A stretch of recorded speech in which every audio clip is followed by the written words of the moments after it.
Interstate 70 cuts right through the Midwest, between Utah and going across Colorado, Kansas, Missouri, Illinois, Indiana to Maryland, and between April and May 1992, 3 states of a particular section of the interstate, Indiana, Missouri and Kansas, became very perilous for people working in shops and malls that ran alongside within a few miles of the I-70. 6 people were killed, and they stopped just as quickly as they started, but had the killer moved elsewhere. It started in Indianapolis, Indiana. It was April 8, 1992, and 26-year-old Robin Fuldauer was working alone in a Payless shoe store as a manager, when somebody came in between 1:30 and 2 p.m. and shot her dead. 3 days later, on April 11th, nearly 700 miles away in Wichita, Kansas, Patricia Majors, 32, who was the store owner, and Patricia Smith, 23, both worked in a bridal shop called La Bride d'Elegance. They stayed past the usual closing time of 6 p.m, waiting for a customer to pick up a cummerbund. Sometime after 6, someone walked in.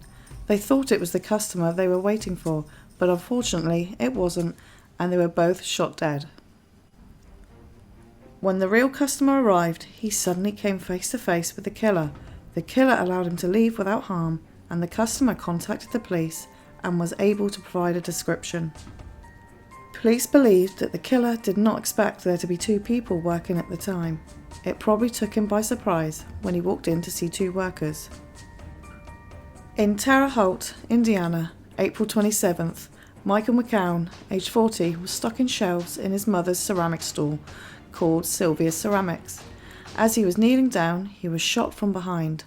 Police believe that the killer was expecting it to be a woman, purely because of the name of the shop, and also the fact that Michael Mccown sometimes had a ponytail.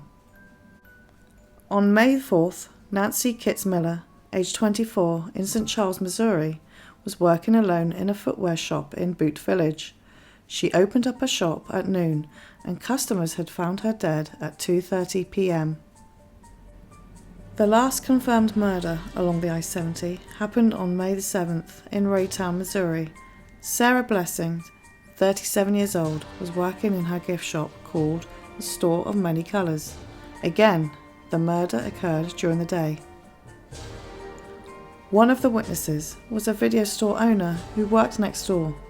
He actually saw the killer walking across the parking lot and past his shop and enter the gift shop. He heard a bang, so he went out to investigate and saw the killer just as he turned the corner. He went into the gift shop and called out to Blessing, but didn't get an answer. He then saw her body lying on the floor. The other witness was a woman who worked for a grocery store. She was collecting carts at the time and saw the suspect walk up the grassy bank to an access road that leads onto the I-70.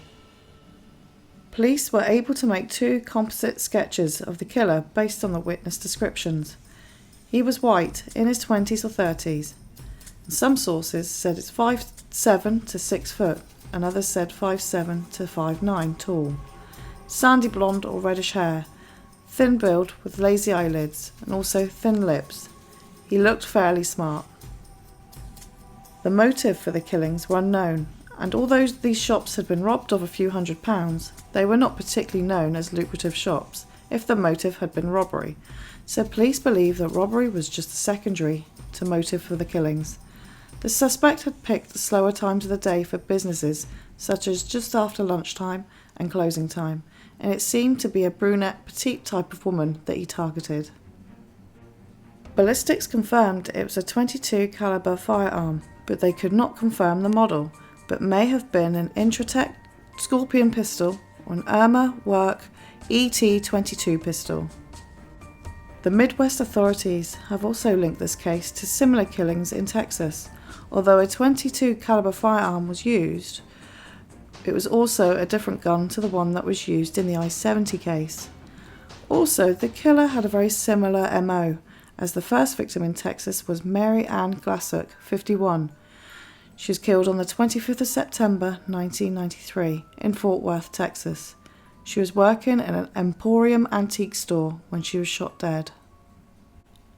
On the 1st of November 1993, a 22-year-old Amy Vess was working in a dance apparel store in Arlington, Texas, when she had also been shot and killed. The last victim survived a similar shooting, which happened in a gift shop in Houston, Texas.